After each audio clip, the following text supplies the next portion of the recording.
There is a version of this story that most men have lived at least once. You walk into a department store or browse a brand's website. You see a pair of dress shoes priced at $300, $400, maybe $500. The leather looks clean. The name is one you recognize. You assume reasonably that at this price you are getting something built to last, made with care, and worth the investment. And for a while, the shoes look fine. Then the sole separates. The leather cracks in ways that good leather should not. The finish peels. The creasing looks cheap after a handful of wears. And the realization sets in that you did not buy a premium shoe. You bought a premium label attached to a shoe that did not earn its price. This is not a story about bad taste. It is about a broken signal.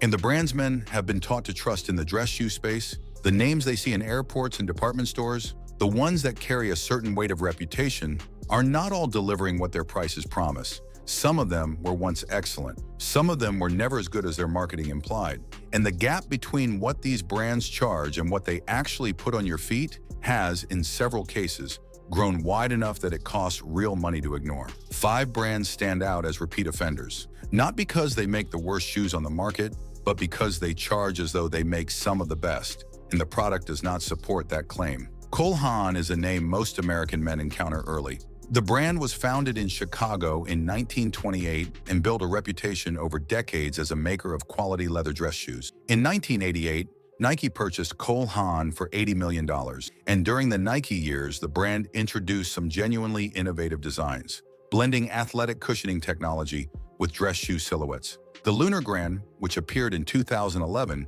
used Nike's Lunar Lawn foam and helped launch the entire dress sneaker hybrid category. That era gave Cole Haan a real edge and a loyal following. Then Nike sold the brand. In 2012, private equity firm Apex Partners acquired Cole Haan for $570 million, a figure that reflected the brand's commercial momentum and name recognition, not its manufacturing investment. Since then, Cole Haan has leaned heavily into casual, comfort-oriented footwear. The Zero Grand and Original Grand lines dominate their catalog. These shoes retail for $150 to $250 or more, and they look, at a glance, like dress shoes. But many of them are cemented construction, meaning the upper is glued to the sole rather than stitched. Cemented shoes cannot be meaningfully resoled. When the bond fails, the shoe is finished. Reviewers and cobblers have noted the same pattern. Soles that separate within months. Leather that creases aggressively after a few wears. Decorative welt stitching that mimics the look of Goodyear welted construction, but is not actually structural. One detailed teardown of the Original Grand found that the welt was purely cosmetic, stitched to nothing, while the upper was simply glued to an EVA midsole.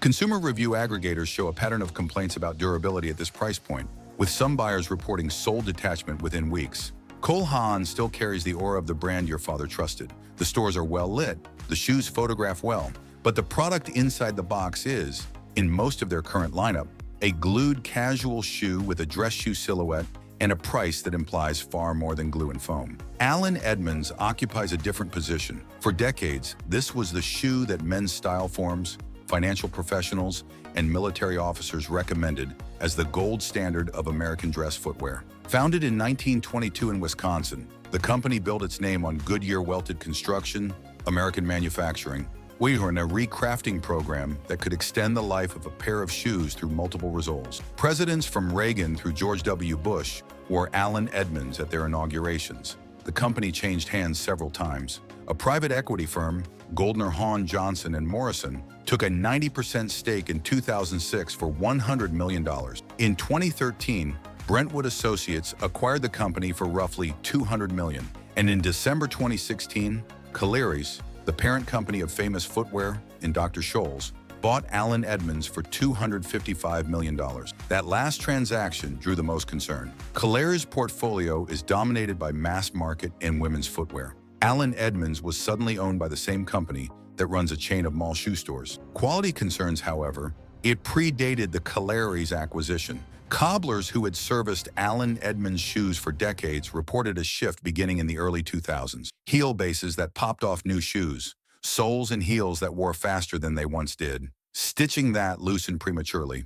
Buyers on enthusiast forums documented shoes arriving with what appeared to be corrected grain leather in place of the full-grain calfskin the brand was known for, producing heavy, ugly creasing after just a few wears. The finish on newer pairs was described as overly glossy and synthetic-looking, a sharp departure from the natural matte character of earlier production. Some buyers reported that first-quality shoes arriving from the factory had flaws that would have previously classified them as seconds. Allen Edmonds still manufactures in Port Washington, Wisconsin. Ornan still offers its recrafting service. The Park Avenue and Strand remain recognizable icons. Prices for their mainline shoes range from roughly $300 to over $500, with the newer Reserve collection reaching into the thousands. But the consistency that once made the brand a safe recommendation has eroded. Buyers today are paying heritage pricing for a product whose quality control no longer matches the reputation that built those prices in the first place. Johnston & Murphy carries perhaps the longest pedigree of any brand on this list. Founded in 1850 in Newark, New Jersey, the company has supplied shoes to every American president since Millard Fillmore. That is not marketing invention. It is documented history, and it has been central to the brand's identity for generations. Their slogan, coined in the 1920s, "Siki," was straightforward: the best shoes anybody can buy. That claim no longer holds. Genesco, the Nashville-based conglomerate that purchased Johnston & Murphy in 1951, closed the brand's Tennessee manufacturing plant in 2002. At the time, Genesco's chief executive cited declining demand for welted shoes as consumers shifted toward casual footwear. Production moved offshore to independent third-party contractors. The majority of the brand's current lineup is cemented construction, priced in the $100 to $200 range, with materials that include corrected grain and genuine leather, terms that sit well below full-grain calf skin on the quality spectrum. The brand does still offer a small number of Goodyear welted models at higher price points, but these represent a fraction of what they sell. The issue is not that Johnston & Murphy makes a terrible shoe. At $80 or $90 on sale, some of their offerings are adequate for occasional wear. The problem is that the brand still trades on a reputation built by hand in American factories over 150 years, while selling shoes manufactured offshore with entry-level materials and construction that cannot be resolved. A man buying Johnston & Murphy today because his father swore by them is buying a completely different product under the same name. The factory is gone. The construction method has changed. The materials have changed. The only thing that remains is the label and the presidential history printed on the website. Hugo Boss enters this list from a different angle. Boss is a fashion brand, not a traditional shoemaker, and that distinction matters. The company was founded in Germany in 1924 and is known primarily for suits, sportswear, and fragrances. Their shoes are an extension of the brand identity, not the foundation of it. Production takes place in various countries, including Italy for some dress shoe lines, but also Bangladesh, Pakistan, China, and Turkey for other products. Hugo Boss dress shoes retail for roughly $250 to $500 or more. At that price, a buyer could purchase shoes from makers who specialize in footwear and have done so for generations. What Boss offers instead is a fashion label attached to shoes that multiple reviewers and forum communities describe as inconsistent at best. Construction is frequently cemented. Leather quality varies widely across models, with some buyers reporting peeling, premature creasing, and water damage after minimal wear. The shoes tend to be lightweight and initially comfortable, which creates a good first impression, but durability reports are mixed to poor. The fundamental issue with Hugo Boss shoes is that you are not paying for shoemaking, you are paying for the Boss label. The same $300 to $400 spent with a brand whose entire business is building dress shoes, rather than licensing a logo onto them, would get you Goodyear welted construction, full-grain leather, and a shoe that can be repaired and worn for years. Hugo Boss shoes are not designed with that life cycle in mind. They are designed to complete an outfit and be replaced. Bruno Magli rounds out this list, and it is in some ways the most complicated case. The brand was founded in Bologna, Italy in 1936, and for decades it produced shoes with genuine Italian craftsmanship at the upper end of the market. The name carried real weight in the mid-20th century, and older pairs from the brand are still admired by collectors. The modern reality is different. Bruno Magli shoes today range from roughly $75 at discount outlets to $650 or more at full retail. That is an enormous range, and it signals something important about how the brand operates. Multiple shoe enthusiasts and cobblers have noted wild swings in quality from one model to the next, even within the same price tier. Some models use full-grain leather and Blake stitching. Others use cemented construction, corrected grain leather, and rubber soles that feel more appropriate on a shoe costing a fraction of the retail price. The brand leans heavily on its Italian heritage and the Bruno Magli name, but the consistency that once justified premium pricing is gone. At full retail, a pair of Bruno Maglis is competing against Crockett and Jones, Carmina, and other dedicated shoemakers where your money goes into materials and construction rather than brand prestige. At outlet pricing, the shoes are often adequate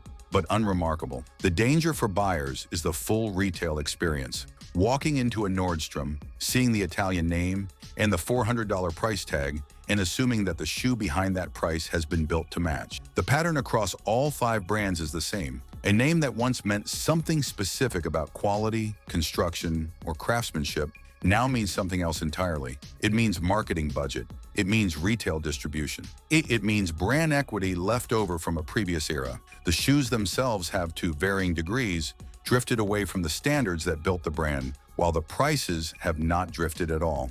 In some cases, they have gone up. For the buyer, this creates a trap. You do your due diligence in the only way most people know how. You buy a recognized name at a price that feels serious, and you get a shoe that does not perform like a serious shoe. The sole fails. The leather disappoints. The construction cannot support a resole. And you are left wondering whether dress shoes are just disposable now, when the real answer is that these particular dress shoes were always going to be disposable. You just were not told that at the register. The men's dress shoe market has more options today than at any point in its history. Brands like Meerman, Grant Stone, Carmina, Crockett and Jones, and Beckett Simonon offer welted construction, quality leather, and honest pricing at or below what these 5 brands charge. The information is available. The alternatives exist. What has not caught up is the average buyer's awareness that the old reliable names are no longer reliable in the way they once were. No one gets tricked into buying a bad shoe because they failed to care. They get tricked because the signals they rely on, the brand name, the retail environment, the price itself, no longer correlate with what is inside the box. And until that changes, the brands on this list will keep collecting premium prices for products that stopped earning them years ago.